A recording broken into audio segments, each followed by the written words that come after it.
in Mount Kenya University. We were just from a very tough time for Kenya. That's when we had the 2007-2008 violence in Kenya because of elections. And we told ourselves as student leaders, what can we do at such a time? We have a contribution to make. And we organized peaceful caravans around Nairobi and around other cities, especially those affected areas, to preach peace. And we did medical camps for those that are needy, people that are affected. And just drawing from that example, we can do something as the current student leaders across Africa. I want to propose that even as governments think about opening up schools, I suggest, and it is my strongest view, that student leaders should be involved in the opening up school strategy. Because we have a role to identify the affected students around the universities and schools.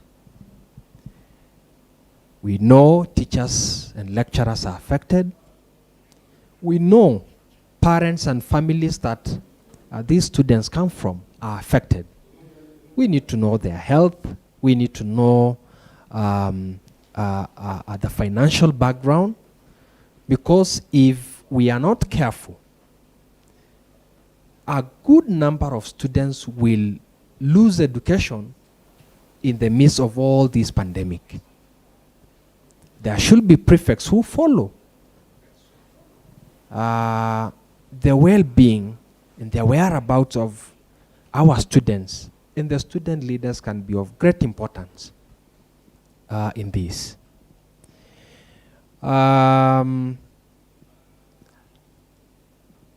Student leaders are equal leaders, just as governors, speakers, and the rest of the leaders in the country. And therefore, I think when schools open, I think the Ministry of Education in the respective countries should first even include student leaders in training on how to handle such cases relating to this pandemic, because governments might open up schools maybe next month or next month but one, but that does not mean that the pandemic is not still with us.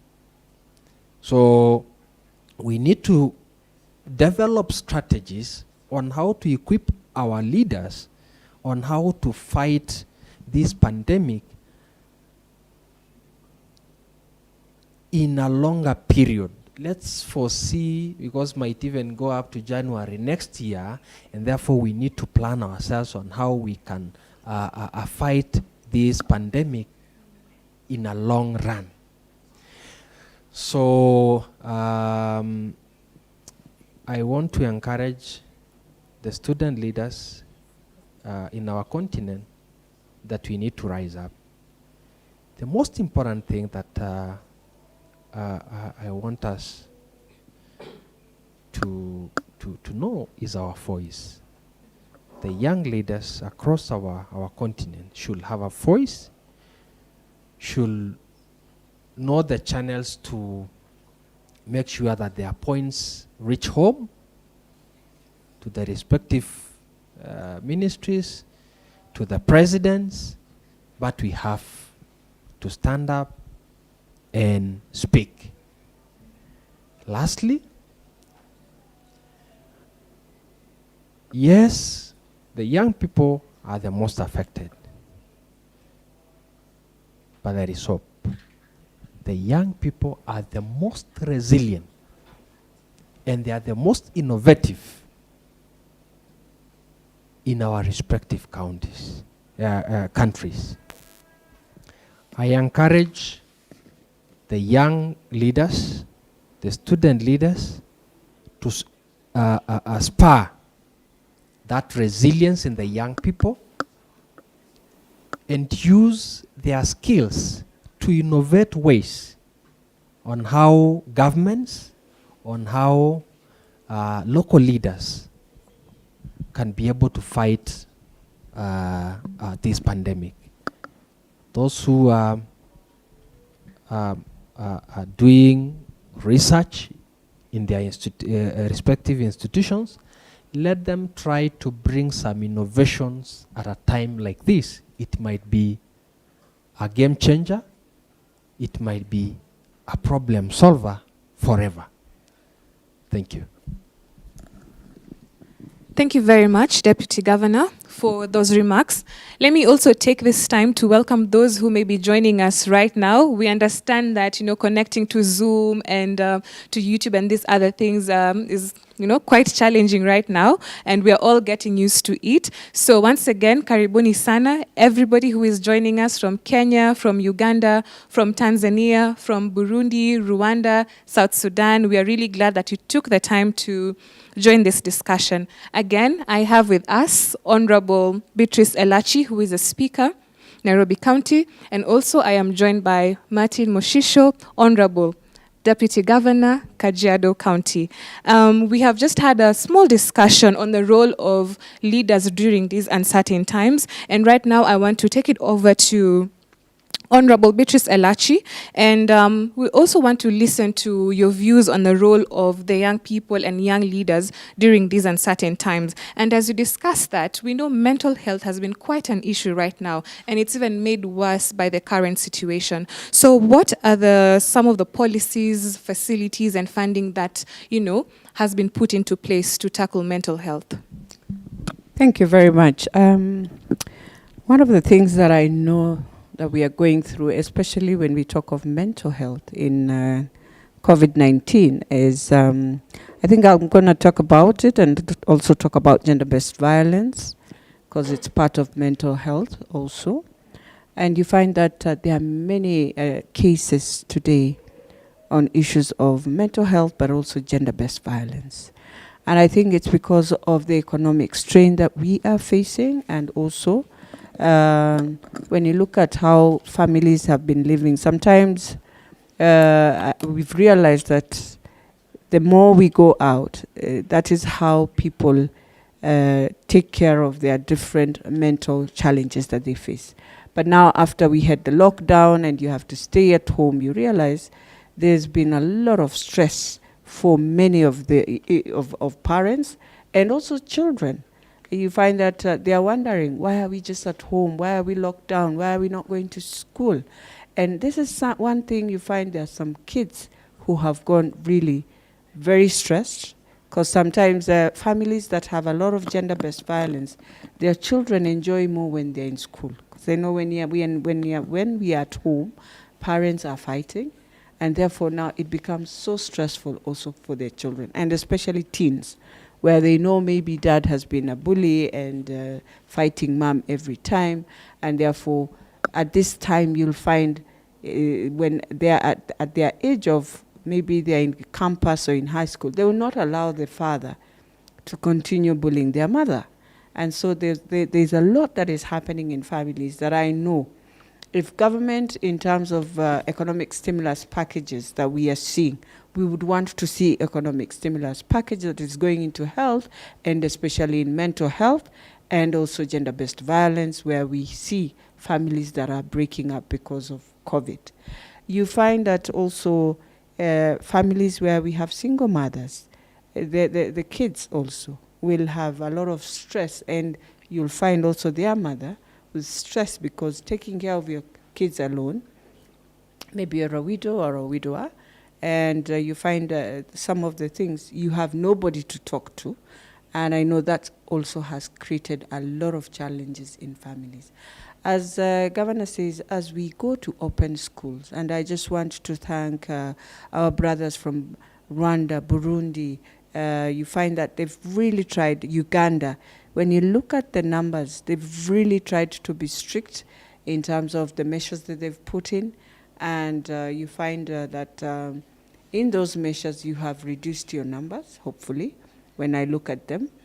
But at the same time, we need to know that strictness also comes in with a negative impact in terms of families. And therefore, when we open, you will find, and I'll give an example, when you looked at South Africa, when the president was announcing that very soon they'll be opening, and you realize they were so joyful.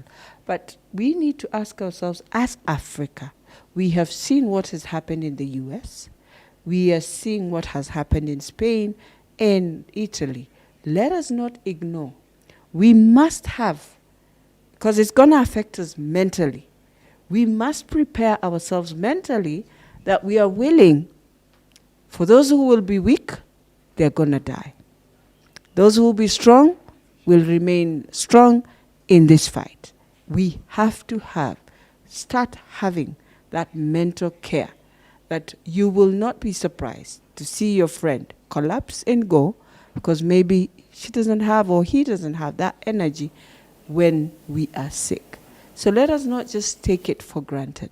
We are opening, yes, because we are feeling the economy is draining. The economy is really, when you look at the impact, people are suffering, yes. But we have to prepare also to see the consequences of what we are going to face. And therefore, I will plead that while we talk of mental health, we have to really, as government, young leaders in the university, we have to come out, create an awareness program that will lift up most of the families of maybe we don't know, our friends, even as ourselves, we will find ourselves, some of our families, even ourselves, might find ourselves in that consequence. And we have to ask ourselves, how do we pick from there? Have we prepared? I will tell you, we have not prepared. Are we ready for it? We are not ready for it. And that is why we sort of have an attitude, and I'm sorry to say that, an attitude of denial to ourselves. Let us not have that attitude of denial, because it will affect us so badly. And therefore, as we push, as government push, I want to see student leaders coming out strongly, because it is within the schools that we are going to see that effect. It is within the schools that we have many who will embrace each other, but they won't know. And that is how we will find ourselves in challenges. I think God gave us an opportunity as Africa to see what is happening in the Western side, so that we prepare to make sure we don't go through what they've gone through. And therefore, I am really pleading with governments that we must prepare our people. We must prepare to know that, yes, this is there, and how do we live with it going forward? I know in many burials, people have been feeling there's a culture that is now being erased by COVID. And for example, for us from Western, when you say you're burying your person in 2 hours' time, in 3 hours' time, they are not believing it. Because we used to believe that if it is an old mzee or what, you'll have to wait until the sun is headed, and I know it's also in the Maasai community, in all communities. But COVID has now changed our lives. We are doing it differently. Yes, it has a positive. Maybe some will feel it's good, we finish early. And we are also now coming to realize how our Muslim brothers and sisters do it. And we used to think it's crazy. No, we've realized, yeah, it happens. COVID has done. COVID has made us to be social distancing. We are used as Africans, we believe when you greet someone is when you feel you have felt it. I mean, there's that relationship. But now we are forced not to greet, social distancing, and in school. How are we going to create that awareness? I think that goes back now to the student leaders. How are we going to create awareness in the primary schools, in high school, that and even in the dormitories? You realize one dorm can carry 80 people. We are wondering, as you talk about opening schools, have you restructured that? Are you saying we are going to have day scholars? And we also need to start really embracing the technology. We have no choice. I know we will say we don't have the infrastructure. True. But going forward, we have to. Because if we open up and realize, again, it's not working, we do not need to now stop the learning system for kids. We need to rethink and see, are we going to go e-learning? And in the universities, I think we can take e-learning. So for purposes of also safeguarding and also taking care of ourselves, we can also, as student leaders, propose on how we can be doing this. I think you find that at work, places of eating, the restaurants, we have everything that we know has been affected by COVID. And we also need to ask ourselves, the small SMEs, and I know those are SMEs of young people, how are we going to ensure that government is going to look at a program, as Governor said, innovation. Yes, we need to rethink that innovation on how an SME can survive within this COVID situation. Now, when we go in the slum areas, I'll tell you for free, we don't understand what is COVID, we don't understand, because of the life that we live in. And we can't blame them.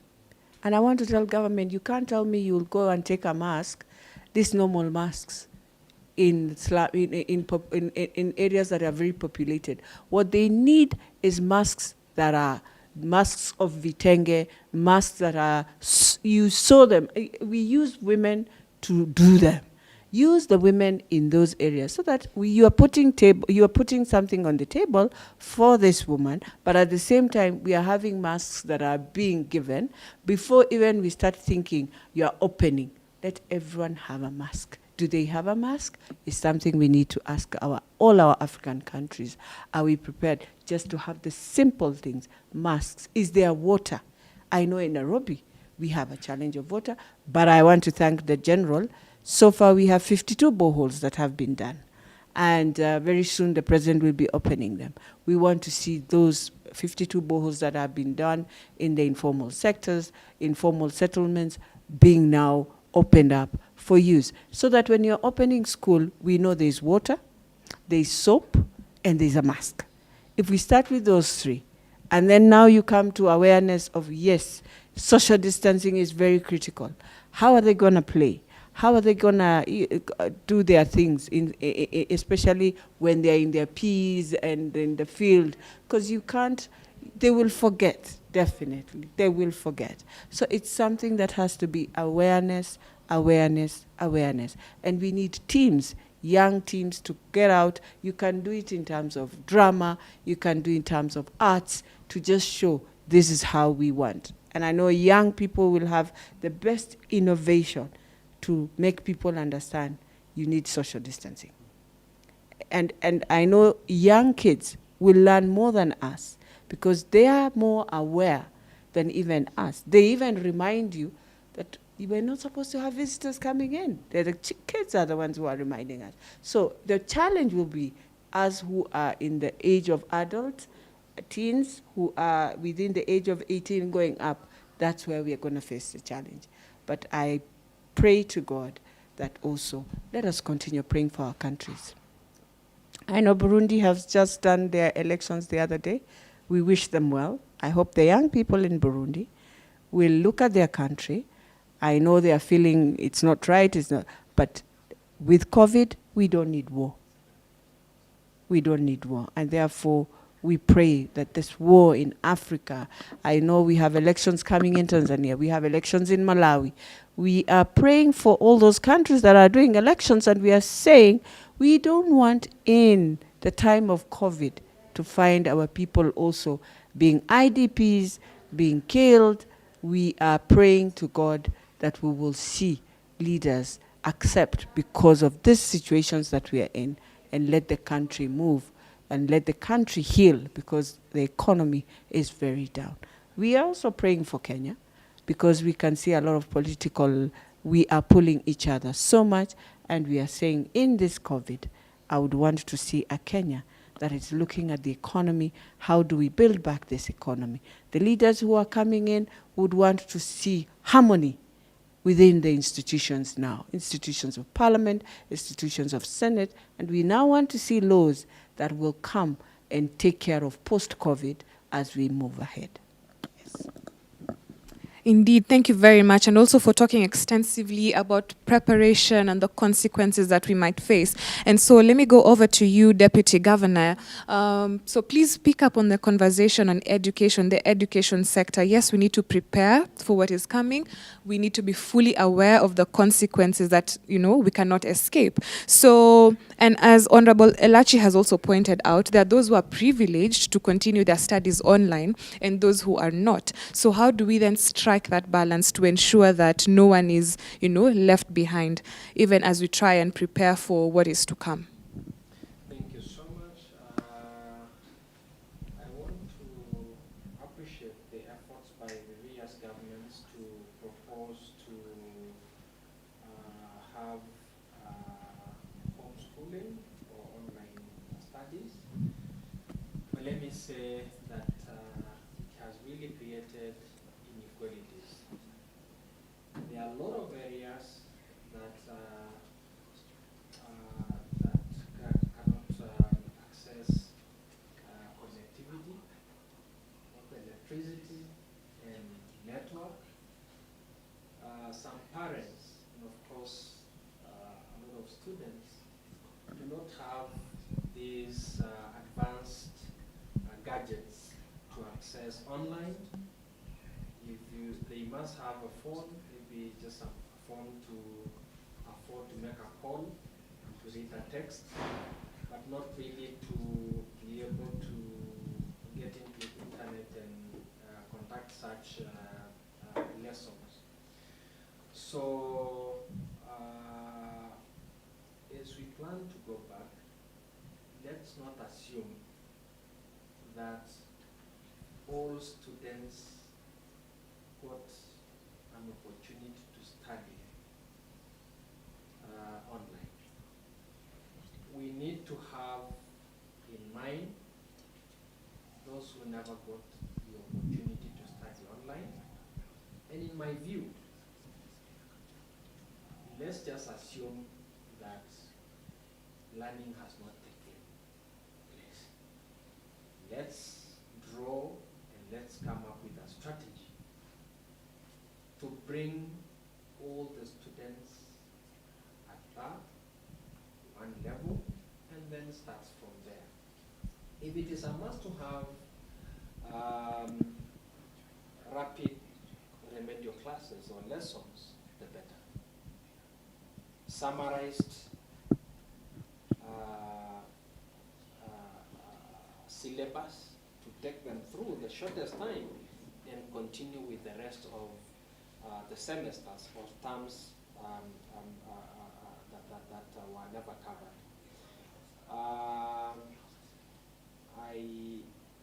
I speak of experience because I'm a student, a master's student, and we have not yet done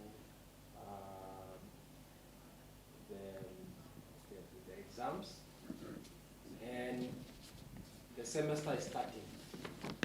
So I think it is only fair that we come up with a strategy to take students through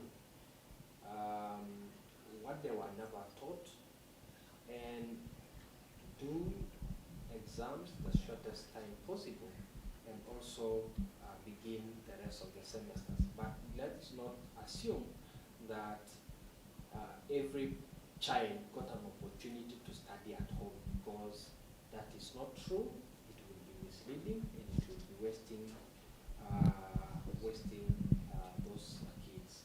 So I suggest that we consider them even as we plan to reopen schools, because there are a lot of inequalities, and government should be able to think about them. I think that is the best that I can say about reopening schools and also about learning that is taking place at the moment at home or homeschooling. Yes. Oh, Thank you very much. And over to you, Honorable Elachi, and basically on the discussion on innovation. So how then do we ensure as leaders, what are the measures that can be put in place in terms of ICT, connectivity, in order to, create a suitable environment, not just for learning, but also to create opportunities for young people to be able to get work online, and as SMEs also maybe distribute their products and their services online? I think one of the things is that we need to ask ourselves now the different sectors. When you're in campus, it's a bit different, because definitely when you're in campus, nearly everyone has a laptop because you have to use it. And therefore your learning is very different to a learning of a young kid who is in Samburu in a primary school. And therefore for those ones, it is easy, and that's why I would say it will be easy for the university going up for us to ensure we can do e-learning, because we have some students also already, even before COVID, who are doing e-learning. That is a infrastructure that we just need to rebuild on and make sure it works better for many of the students. We have now the students who we are very worried about, and this is primary school, especially the upper level, who were expecting to do their exams, the standard 8. Now they were supposed to do mocks, they haven't done mocks, and now they are moving in, and by November, they'll be sitting for their exams. Those are the ones we need now, our governments, to look at that different infrastructure. How do we allow, and it's a discussion where everyone should be thinking about. If I am asked, my opinion, I think a standard 1, 2, 3, I'll let them come to school once in a week and they go home. And I'll give the assignment if I was asked. Because they really don't need so much in school, especially when we have changed the syllabus, and the syllabus is more of, and this is for Kenya. Yeah, let me speak. I'm speaking for Kenya. The syllabus has changed. It's more of skills and understanding life, and therefore many of the things you do within the environment you're in. So it's a learning that you can also learn at home. I know parents will say now they need to get out of the kids. No, COVID has said we stay with them. That would be my thinking. And then when we look at now standard 5, 6, and 7, and 8, we need now to ask ourselves, do we need to see the standard 8 back to school? If I'm asked, yes. But you need to spread them completely, depending on the density of every school. And therefore, those ones, standard 7, if I'm asked, 7 and 8 can go back to school fully, and you have to put in measures, and they must follow those measures, and you need to ask yourself. But then, you need to ask yourself, when do you do fumigation for those schools? And those are the challenges. When do you do that fumigation? So that when they are in class, by the time they're living within that weekend, you have to fumigate. So that they come back on Monday or Tuesday. It's a question of how that preparation is being done. For Form 1, 2s, and 3s, and 4s, it's another level where we need to ask ourselves, especially now the Form 4s. If I am asked now, I'll open up high school, but I'll leave the Form 4s to go to school because they have to do exams. Therefore, you reduce your levels of having a lot of impact in terms of if, for example, a school finds itself in the pandemic, how do you deal with that is very crucial. And therefore, how do we ensure? So if I'm asked, for now, Form 4s can go back to school. We open up and we realize, let them be in school until they do their exams. Well, next year, everyone will now come back to school in a proper way. That should be the way we should be thinking in terms of the numbers and making sure you reduce the numbers of those who can get infected. Lastly, I know that where we have now to really rethink, I know we have very many children homes that are very vulnerable. In this pandemic, it has been very difficult for them to have food, to just even have nutritional food. And I know with COVID, we need to talk about nutrition because it is the vitamins and the proteins that you have, the immune you have in your body is what will make you sustain this COVID.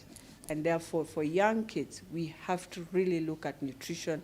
Women with the pregnancy, how are we dealing with them, especially in the slum, in our informal settlements? How are we dealing with that? How are we going to ensure that they have a way? And testing. Before even we think of reopening, we must have testing. That testing, you're given a certificate, you're told, this is your health certificate. So kids, when they're going to school, they've been tested, and you know kids that are coming into school are now kids who are free of COVID. And how do you ensure you continue taking care of them to be free from COVID is another question. And not just that, even in offices, I think when we are reopening, we need to see more frequent testing. Because even when we look at the numbers, it's because we have not tested. And therefore, for me, testing is very critical. Let us allow ourselves to go through it. If I know I have it, it does not mean you're going to die. So first of all, when we talk about mental health, we want to remove that thing of dying. Remove it in your mind and just say, I will be sick, fight the virus, heal, and come out. Now, those who have healed and come out, how do we ensure, again, the stigma? Because people will fear. I've had COVID.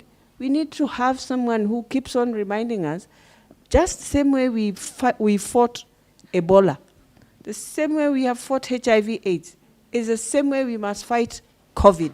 And we must have a positive mind that sets that it's a disease. It's not you who have brought the disease. Nobody, it's in the whole world, so it should not worry you. What should be worrying you is when I get it, I should not get stressed, because stress will kill you. You should carry it with strength, and now that's why we should talk about nutrition. Our African foods are very, the nutrients in it is perfect. We need to go back to it. Let us have ourselves going back to our local foods. So we must make sure, if it is the foods that we take, what type of foods are we taking? Get back to our local foods, our local ways of doing things, so that we can also fight this virus. And I know in Africa, we have very many, 70% is young people. I believe you are ready to face this. You will remember it for many years as you grow, as you get to your age where we are, you'll remember it. But how did you fight? What effect? What did you do within your own community, your own home, your own local church, your own local school? What was your impact? Will they remember you for the positive impact, or will they remember you of one of those who did not care, who refused, was in denial, could not put in a mask, could not wash your hands? Is something that is critical. In the local rural schools, I know sanitation is critical. And therefore, if government is going to open the toilets, how are we going to take care of that? Because when we look at COVID, it's also more of cleanliness. It's also more of, if you find where there is dirt, then we're going to have a lot of challenges. But if we try and clean, and when I say clean, I don't say you clean, you wash. Not everyone has a floor that is washable. So we go back to the way our we have the normal, what would I call it, jivu. You know, the ashes from, you spread it, and you clean your